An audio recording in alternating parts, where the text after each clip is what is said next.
미국의 유명한 낙서 중의 하나로 킬러리 was here, 즉 킬러리 다녀감이 있습니다.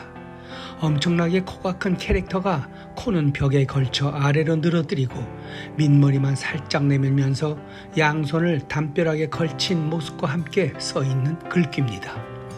제2차 세계대전 당시 미군들이 점령지마다 그린 게 최초라고 하는데 나중에 오는 병사들을 약올리기 위해 여기는 킬러리가 먼저 접수했음하고는 남기는 표식이었다고 합니다.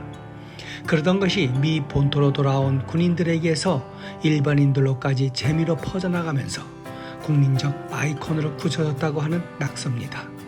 한국에도 그 자취가 남아있다고 합니다.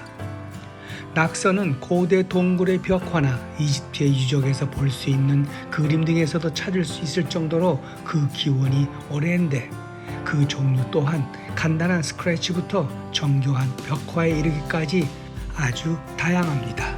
그 중에 특히 현대의 스프레이 등을 사용한 그래피티라 불리는 낙서는 사회적, 정치적 메시지를 전하기 위한 수단으로 쓰이기도 합니다.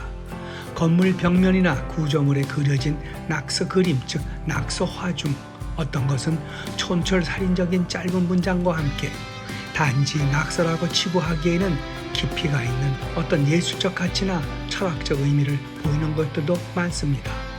그래서 그럴까요? 낙서가 아니라 예술의 한 장르로 인정받아 유럽에서는 이미 거리의 예술로도 자리 잡았습니다. 그 대표적인 인물로 얼굴 없는 거리의 화가로 불리는 뱅크시가 있습니다. 장소와 공간에 구애받지 않는 그는 주로 기존 권위에 대항하며 정치적, 사회적 이슈를 때로는 재치있게, 때로는 혹독하게 풍자하는 도발적인 작품들로 게릴라 아티스트 혹은 아트 테러리스트 등으로 불리기도 합니다. 그의 작품의 가격은 각각 다르지만 보통 수십만 불대의 높은 가격에 거래되고 있습니다. 하지만 그의 정체는 베일에 가려져 있습니다.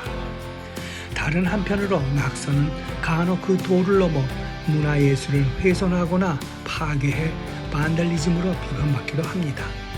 기원전 4세기 고대 그리스의 아르테미스 신전이 불길에 휩싸였습니다. 헤로스트라투스란 사람이 나쁜 짓을 해 역사의 이름을 남기고 싶다며 지른 불로 신전은 겨우 기둥 하나만 남는 처지가 됐습니다. 반달리즘의 시초입니다. 반달리즘이란 말은 5세기 고대 게르만족의 한 일파인 반달족이 서로마 제국을 침공하면서 각종 문화유산을 무자비하게 파괴했다는 헛소문에서 유래했습니다.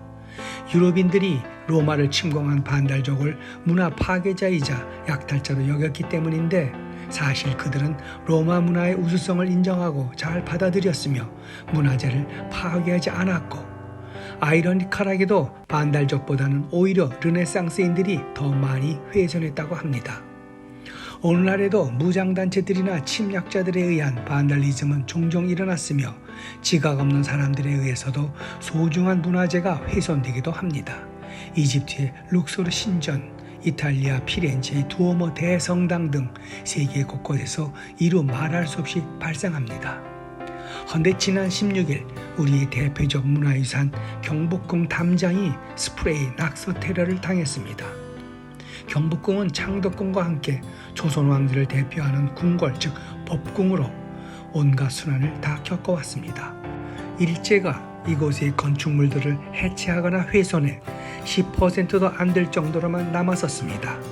무려 50여 년이 흘러서야 경복궁 복원이 시작되어 이제 그 1차 작업이 끝났고 2045년까지 2차 작업이 진행되고 있는 상황입니다. 이러한 때에 벌어진 낙서 테러, 문화유산을 훼손하는 건 문화 테러이자 그래피티는 고사하고 낙서의 축에도 들지 못하는 파렴치한 범죄입니다.